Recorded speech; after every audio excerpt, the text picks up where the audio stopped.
mu bihugu byo ku mugabane wa Afurika birasa naho hari isiganwa ry'amadini mu kurushanwa abayoboke. Nta mugabane kuri iyi si ufite amadini menshi nka Afurika.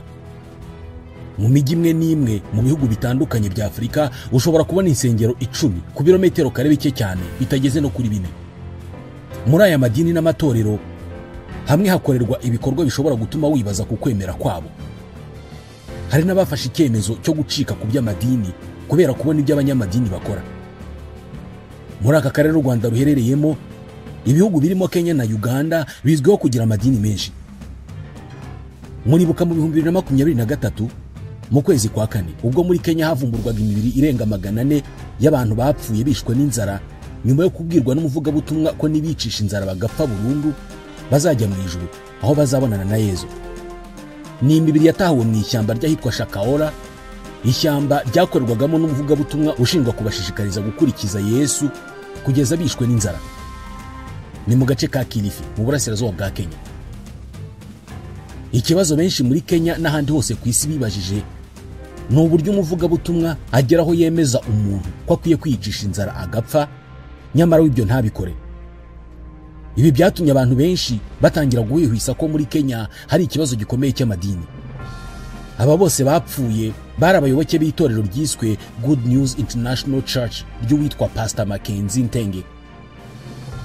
Kuri iryo torero polisi yatabaye abantu 29 barimo bari hafi gupfa kubera kwiyicisha inzara. Bose ntabwo bashakaga gutabarwa kubera ko bemeraga ko bari begereje ibyo babwiwe ku mpera y'isi. Bamwe muri aba ubwo polisi yabatabaraga harimo nk'umugore umwe wari urimo kwegera imyaka 30 y'amavuko, bamusanze amerewe nabi cyane, amaso yarahenengeye, ariko ntabwo yashakaga ko bamufasha. Bagerageje kumufasha bamuha utuzi turimo agasukari bakoresheje ikiyiko, aranga neza neza, afunga umunwa agakoresha amarenga ababwira ko nta bufasha akeneye. Gusa nyuma yaje kujyanwa mu bitaro. Bageze no ku wundi mugabo wo mu kigero cy'imyaka 40 atakibasha guhaguruka kubera inzara, bagerageza kumufasha nawe arabyanga. Yabise abanzi barimo kumubuza kujya mu ijuru. Uyu nawe yajyanywe mu bitaro arakira. Ni gute umuntu agera kuri uru rwego mu myemerere? Tugiye kuvuga ku nkuru z'amadini atangaje asaba abayoboke bayo gukora ibintu bishobora gutungura uwo ari we wese. Amadini arimo n'iringiri ryo muri Kenya, ariko turaza no kuvuga ku idini ryise irya shitani. Nibyo hari idini rivuga ko risenga shitani rifite abayoboke benshi cyane haba hano muri Afurika no ku yindi migabane itandukanye y'isi. Bigenda bitenga abantu bagere kuri uru rwego. Abanyakenya benshi barumiwe kimwe n'ahandi hose ku isi kubera iyi nkuru. Ikibazo nyamukuru benshi bibazaga ni uburyo abantu bangana gutya bapfa bagahambwa bikamenyekana bitinze, ariko cyane cyane bibazaga uburyo abantu bangana uku nguku bemera kuyoboka iyi myemerere. Ni irihe banga umuvugabutumwa nk'uyu akoresha ngo abantu bangana uku nguku bamukurikire kugera bapfuye? Kenya ni igihugu gishingiye cyane ku idini. 85% by'abatuye Kenya bavuga ko ari abakristo. Perezida William Ruto ubwe nawe agaragaza ukwemera gukomeye cyane mu bukristo, ariko iki gihe yavuze ko umukuru wa Good News International Church Pastor Mackenzie Ntenge wari umuntu udafite idini. Naho wari minisitiri w'ubutegetsi bw'igihugu icyo gihe Kithure Kindiki yavuze ko ibyabaye ari ubwicanyi. Uyu muvugabutumwa Mackenzie Ntenge ubu ngubu ufunze niburanishwa rye yavuze ko iby'aba bantu bapfuye atagomba kubibazwa kubera ko yafunze urusengero rwe mu 2019. Uyu yahamijwe ibyaha 191 birimo iterabwoba no kwica abantu barenga 400 barimo n'abana. Abandi bantu 14 bafunganywe nawe nabo barega ubwicanyi, umugambi wo kwica, gufasha kwiyahura, gushimuta no kugirira nabi. Mu bapfuye b'abayobe b'iri torero abenshi ntabwo bavukaga muri ako gace nk'uko ibinyamakuru byo muri Kenya byabyanditse. Harimo n'abavuye mu burengerazuba bwa Kenya, muri Uganda no muri Tanzania.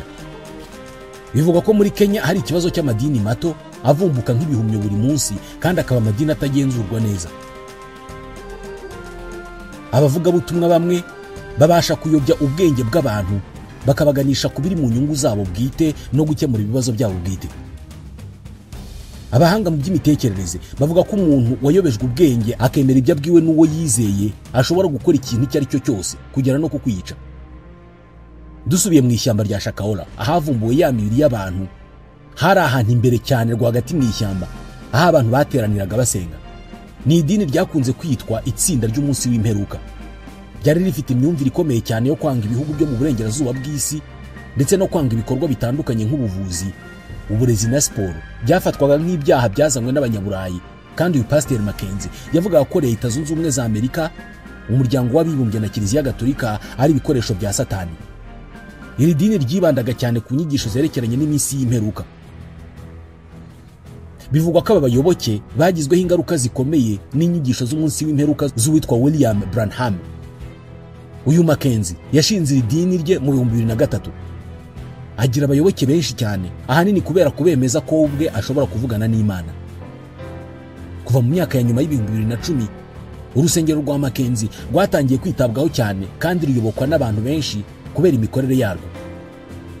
Mu 2017 uyu Mackenzie n'umugore we bashinjwe ibyaha byinshi byerekeranye n'ibyo bakoreraga muri urwo rusengero. Bashinjwe gushishikariza abanyeshuri kureka amashuri nyuma yo kubabwira ko amashuri ndetse no kwiga ari ikizira ku Mana, ndetse bashinjwe kwigisha abantu inyigisho z'ubutagondwa no kubuza abana ubuvuzi, babwira ababyeyi babo ko kujya kuvuza abana kwa muganga cyangwa se kubahesha inkingo ari icyaha gikomeye cyane Imana yanga. Abana benshi barapfuye biturutse kuri ibyo, kandi mu 2017 leta yarokoye abana 93 bari bafite ababyeyi b'abayoboke b'iryo dini. Nyuma yo gufatwa ku nshuro ya kabiri mu 2019, Mackenzie yahise ava ahitwa Malindi aho idini rye ryakoreraga icyo gihe, yerekeza mu ishyamba rya Shakahola riri muri Kilifi. Hariho hahandi hatahuwe imibiri y'abantu bapfuye bishwe n'inzara. Uyu Mackenzie ntabwo yigeze yifatanya n'abayoboke b'idini rye mu kwiyicisha inzara, kubera ko we n'ubu ngubu aracyariho aho ari muri gereza aragaburirwa. Mu nzu imwe yihariye muri iryo shyamba bahasanze ibiribwa byinshi by'amoko atandukanye, bivugwa ko ari icyumba cye ngo yaruhukiragamo. Yarihishaga akarya. Yafashwe na polisi ubwo bakomezaga gushakisha imibiri y'abantu. Ku itariki ya 18 y'ukwa mbere mu mwaka wa 2024, uyu Mackenzie yashinjwe ibyaha 91 byo kwica abantu. Abashinzwe iperereza bavuze ko hari imibiri yabuze bimwe mu bice byayo, bagakeka ko yashoboraga kuba yarakuweho ibyo bice by'imibiri bikagurishwa. Gusa ku itariki ya 8 y'ukwa gatanu, ibisubizo by'ibizamini byakorewe ku mibiri 112 byakuwe muri iyo mva byagaragaje ko nta bimenyetso byerekana gukurwaho ibice by'imibiri. Ku ya 31 y'ukwa mbere mu mwaka wa 2024, guverinoma ya Kenya yemeje ko urusengero rwe rwari itsinda ry'ubugizi bwa nabi riri mu rwego rw'ibyaha biteguwe, hashingiye ku itegeko rikumira ibyaha biteguwe. Iri dini ryashinzwe mu 2003 n'uyu Paul Ntenge Mackenzie nk'urusengero ruto. Mbere y'uko arushinga, uyu Mackenzie yakoraga akazi k'ubushoferi bwa taxi i Nairobi kuva mu 1997 kugera mu 2003. Iki gihe nabwo yashinjwe inshuro enye zose gukwirakwiza inyigisho ze, ariko agatsinda urubanza kubera kubura ibimenyetso. Ubwo urwo rusengero rwatangiraga gutera imbere, yimukiye mu mudugudu wa Migingo i Malindi. Uyu Mackenzie yabashije kugira abayoboke benshi cyane, ahanini ababwira ko ashobora kuvugana n'Imana. Mu 2016 nk'uko bivugwa ariko bitaremezwa, umwe mu bagize idini rye yagurishije umutungo we ku kirwa cya Lamu awugurisha Mackenzie. Ayo mafaranga miliyoni 20 z'amashiringi Mackenzie yamuhaye nayo yari yafashe ayasubiza Mackenzie. Bivugwa ko uyu muvugabutumwa yakoresheje aya mafaranga mu kugura umutungo mu mijyi ya Mombasa na Malindi, ndetse no kugura imodoka ebyiri no gutangiza televiziyo yo gutambutsa ubutumwa bwe. Ibi byatumye abandi bagize itsinda nabo bagenda bagurisha imitungo yabo bagaha amafaranga uru rusengero. Mu 2017 uyu Mackenzie n'umugore we wa kabiri Joyce Muikamba bashinzwe gukwirakwiza inyigisho z'ubutagondwa, ariko nyuma baza kugirwa bere. Bashinzwe kandi kubuza abana ubuvuzi n'uburezi ndetse no kuyobora ishuri n'igitangazamakuru bitari byemewe n'amategeko. Nyuma yaho iyi televiziyo yabo yafunzwe mu mwaka wakurikiyeho n'inama y'igihugu ishinzwe itangazamakuru. Abana benshi bapfuye kubera kubuzwa ubuvuzi.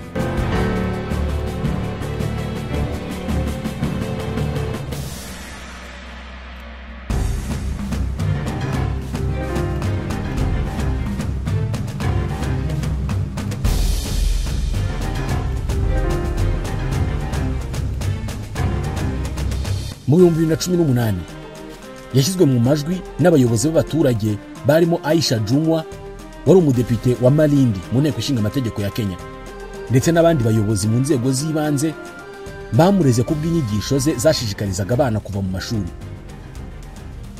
Nabwo Mackenzie yagizwe umwere mu rubanza rumwe muri ebyiri zaburanishijwe ku itariki ya 29 y'ukwa 10 mu 2021, mu gihe urundi yaregwagamo rwahagaritswe. Mu 2019 nabwo uyu Mackenzie yarafashwe ashinjwa gushishikariza rubanda kwanga kwiyandikisha muri gahunda ya Huduma Number. Iyi ni gahunda yo gutanga ibyangombwa cyangwa se ibirango by'ikoranabuhanga. Yavuze ko iki ngiki ari ikimenyetso cy'inyamaswa y'imperuka. Abandi bayobozi b'amatorero nabo bifatanije na Mackenzie kuri iki cyemezo icyo gihe. Yashinjwe kandi gushimuta abana akabajyana mu idini rye. Inyigisho ze zasobanuwe nk'izishyira imbere cyane ibyerekeye umunsi w'imperuka. Bivugwa ko yari yarahanuye ko isi izarangira ku itariki ya 15 y'ukwa 4 mu 2023. Inyigisho nk'izi ziza mu mutwe w'abantu gute kugera ubwo nabo batangira kubyigisha abandi maze nabo bagakurikira? Byemezwa ko kuba abantu babaho bakagera igihe bagapfa, ariko urupfu rukaba ari ikintu tudafiteho amakuru ahagije kubera ko tutazi aho umuntu apfuye ajya kandi uwapfuye akaba atagaruka, bituma abantu biteguye kwizera byose birebana n'ubuzima nyuma y'urupfu. Amadini menshi n'ahangaha ashingiye kuvuga ko nyuma y'ubu buzima hari ubundi buzima bwiza cyangwa se bubi bitewe n'uko umuntu yitwaye muri ubu turimo. Abemera iyo babonye umuntu ukora ibinyuranyije n'imyemerere yabo bavuga ko uwo muntu yigaruriwe na shitani, ariko hano ku isi hari abantu bemera ko umwami wabo ari shitani ndetse bakanamusenga. Bafite idini rizwi. Mu mpera z'umwaka wa 2023 mu kwezi kwa 12 mu mujyi wa Boston muri Leta Zunze Ubumwe za Amerika havuzwe ko habereye iteraniro cyangwa se ikoraniro rinini kuruta andi yose yabayeho ryari ryahuje abayoboke b'idini yitwa iya shitani. Bimwe mu binyamakuru bikomeye icyo gihe byitabiriye iryo koraniro ngo birebe icyo abantu barikoramo ndetse n'uburyo basenga shitani. Mu cyumba cya hotel imwe muri Boston cyateguriwe ibyo birori by'abayoboke ba shitani, abo banyamakuru binjiyemo baza kwandika inkuru bagaragaza ibyo bahabonye. Hakagamo buji mu rusengero bise The Little Black Chapel. Ku ruhande rw'imbere mu rusengero hari alitari, imbere yayo hasi hari inyenyeri ifite imitwe 5. Icyo gihe ibirori byabereye muri icyo cyumba byari byo kwihakana batisimu abantu bahawe bakira abana, ubwo ni ku bakristo birumvikana. Abitabiriye iryo koraniro biyemeje ku mugaragaro guhakana ibirori by'umubatizo bakoze bakiri bato. Bari bambaye amakanzu maremare kandi bipfutse mu maso imyenda y'umukara. Bari bambaye umugozi ku maboko, ariko nyuma baza kwiyambura uwo mugozi nk'ikimenyetso cyo kwerekana ko bigenga. Amapaji y'igitabo cya Bibiliya yaratanyagujwe nk'ikimenyetso cyo kwihakana umubatizo wa Gikristo. Icyo gihe umunyamakuru wa BBC wabashije kwinjira muri urwo rusengero yavuze ko byagaragaraga ko ari ibintu bifite agaciro gakomeye kuri bo, wabonaga ko babyizera. Icyo gihe yaganiriye n'umwe mu bayoboke b'iryo dini amubwira ko kimwe mu byatumye afata icyemezo cyo kuza muri iryo dini ari uko ari umwe mu baryamana nabo bafite ibitsina bimwe, ngo watotejwe cyane mu bwana bwe kubera ko benshi bamubwiraga ko ari ikizira kandi ko akwiye kwicwa. Ariko kubona urusengero rwa shitani bita TST, The Satanic Temple, ngo byamufashije cyane kumenya icyo ari cyo no kwita ku bandi. Uru rusengero rwa shitani ni idini ryemewe n'amategeko muri Leta Zunze Ubumwe za Amerika, ndetse rufite abakozi barwo muri Amerika, i Burayi no muri Australia. Abayoboke b'iri dini bavuga ko batemera ibivugwa kuri Lucifer cyangwa se umuriro utazima, ahubwo bavuga ko shitani ari ikimenyetso ngereranyo cyo kwigenga mu bitekerezo no kwishingikiriza ku bumenyi bwa siyansi.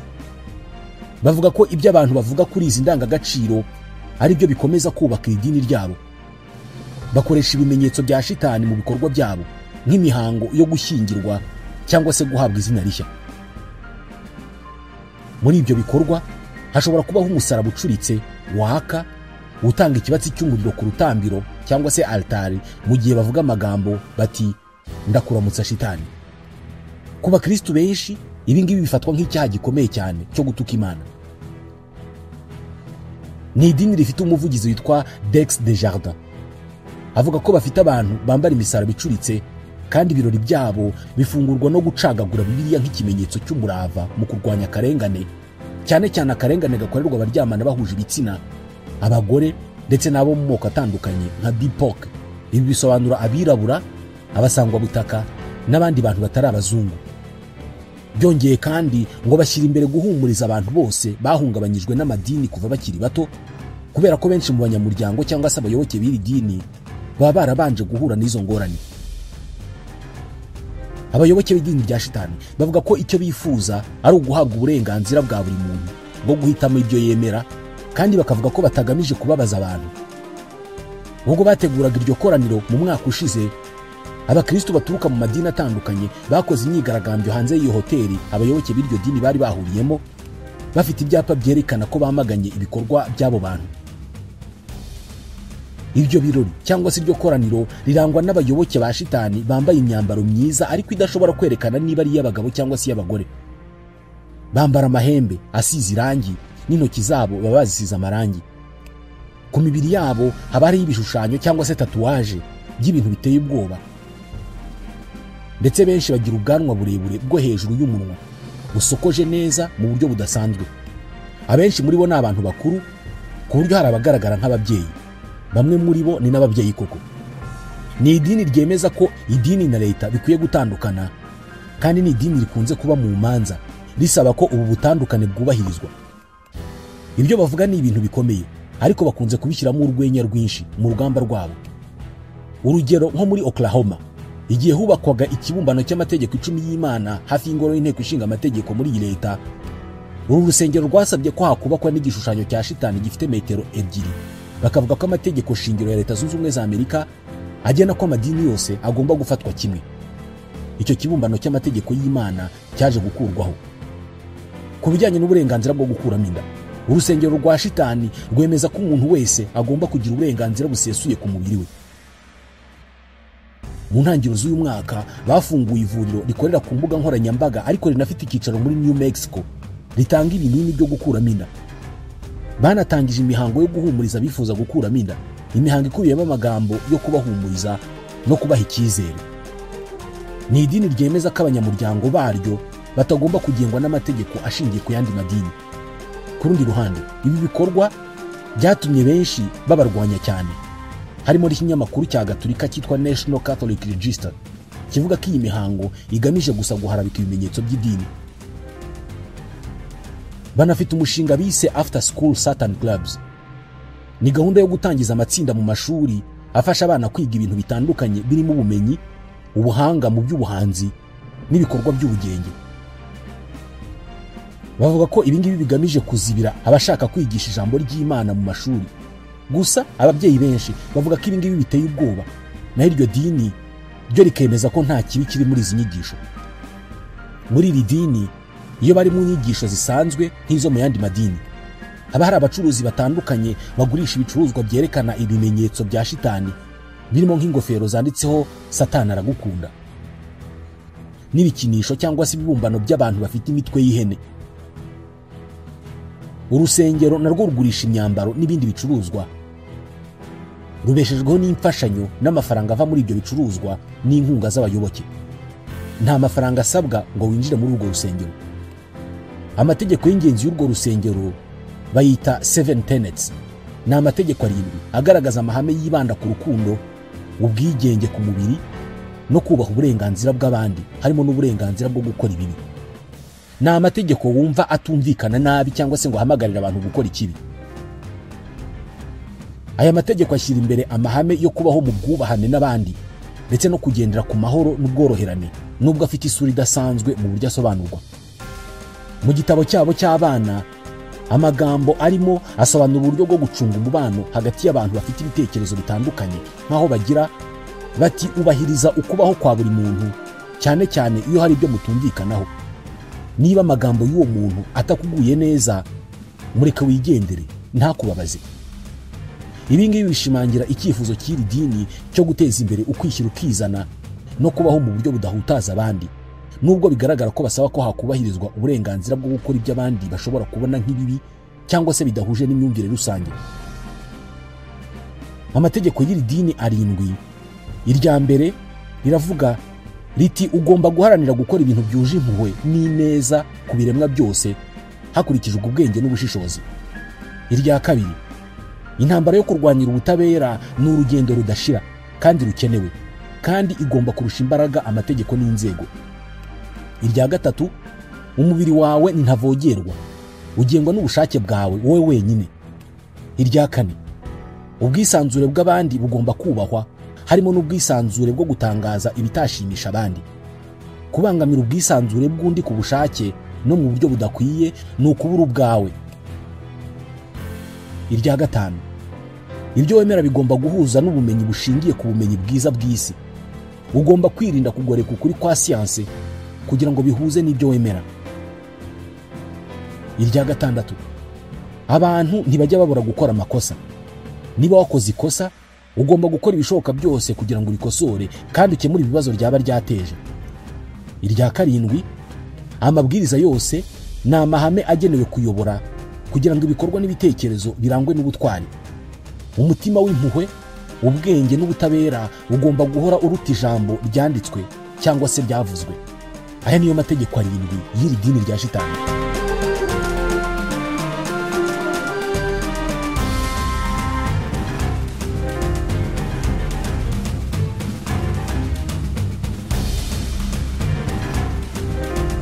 Ibinyamakuru byinshi byo muri Leta Zunze Ubumwe za Amerika bikunze kwerekana ko iri dini rya shitani ari itsinda ry'abanyabinyoma bashaka kumenyekana bitwaje idini, ariko abayoboke b'iri dini ibi barabihakana. Umwe muri bo witwa Greaves wamenyekanye cyane yigeze kuvuga ko abantu batinya kwemera iby'iri dini ribabwira, ariko ko abayoboke baryo bo bumva ko ibyo bavuga byose ari ibisanzwe kandi ko batibeshya. Yavuze ko byamugoye guhindura ubuzima bwe kugira ngo yitegure guhangana n'ibibazo bishobora kumubaho nk'umwe mu bantu bazwi cyane bahagarariye iri dini muri Amerika.